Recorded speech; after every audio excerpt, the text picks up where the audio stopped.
I received my brother's wedding announcement in the mail. I've never seen his wife before, and apparently, neither has he. I almost missed it altogether, buried as it was under all the junk mail and pre-approved credit card offers. The announcement was printed on a 7 inches by 5 piece of white cardstock. The only David I knew was my brother, who is not only single, but perhaps the most single man I've ever known. I looked over to the photo of the happy couple, and I'm not being hyperbolic when I say that my jaw dropped. It was evening where he was, but not so late that he would have been asleep. He picked up after 6 rings. The right side featured a photo of a couple, while the left bore a simple message in a plain font.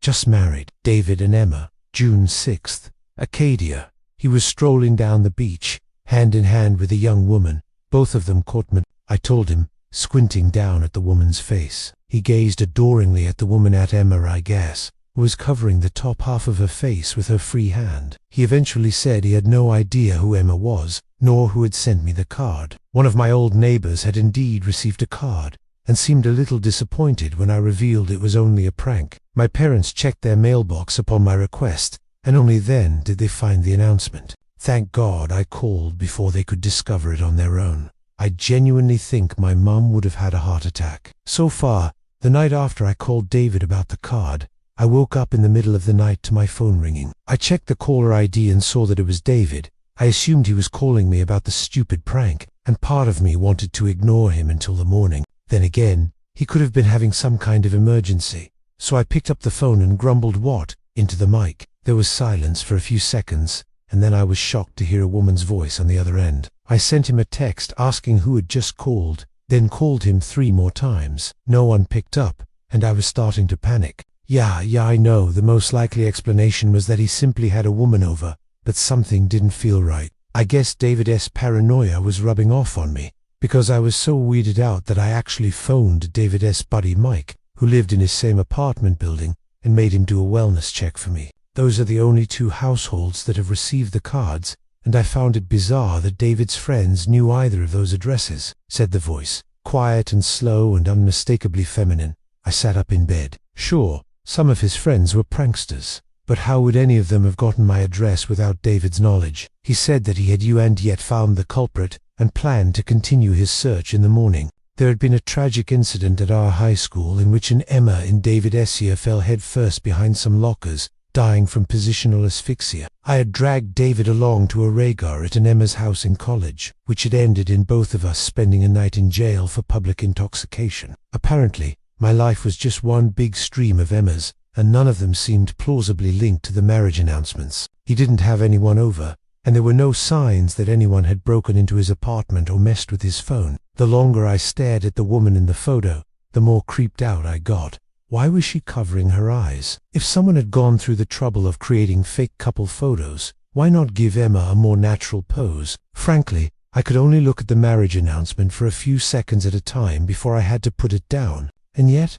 I hadn't imagined the call, at least not entirely. According to the phone logs, there had definitely been an outbound call from David's phone to mine. He had no memory of calling, and even if David had a history of sleep talking, the voice certainly did, and sound like a man impersonating a woman. Again, I was somewhat perturbed by his seriousness. Was I missing something? I spent the next few hours trying to figure out who his bride could have been. In doing so, I quickly started to feel like every other woman on earth was named Emma. There were so many significant women in mine, and David's lives who bore that name, that sorting through them all seemed pointless. He said he'd ask his friends about it, and requested that I see who else had received the wedding announcements.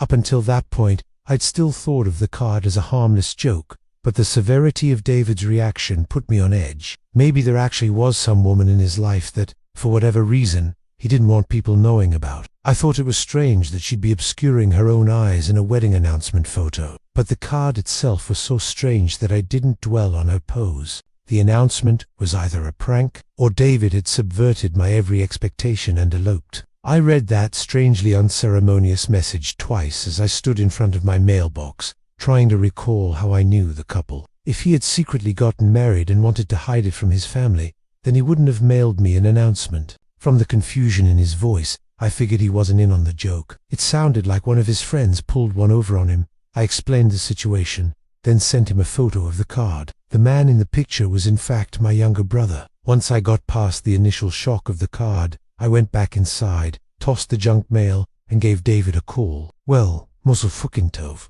Huh, who's the lucky gal?" He paused, clearly trying to puzzle out my question. Then, "What the hell are you talking about, man?" Okay, so it was a prank. Instead of laughing it off like I expected, David got so quiet I thought the call had dropped. After the call, I texted my parents and a few of our family friends. Before I fell asleep, I texted David my update. There was, for example, our childhood friend and neighbor, who David harbored an unrequited crush on for years until her family moved away. Now, here's the part of all this that I'm still struggling to make sense of. "Hello, David. Who is this?" I double-checked the screen and confirmed it was in fact David's number. Another long pause, and then, "Yes, this is David's apartment." After that, the caller hung up. Disturbed, I called David back immediately, but no one picked up. When Mike got to the apartment, my brother was asleep inside, perfectly safe and sound. I'm at a complete loss. I tried giving the card a more thorough look this morning, trying to see if I'd glossed over some clue. Maybe that's why it took me so long to realize that the woman's mouth had been flipped upside down.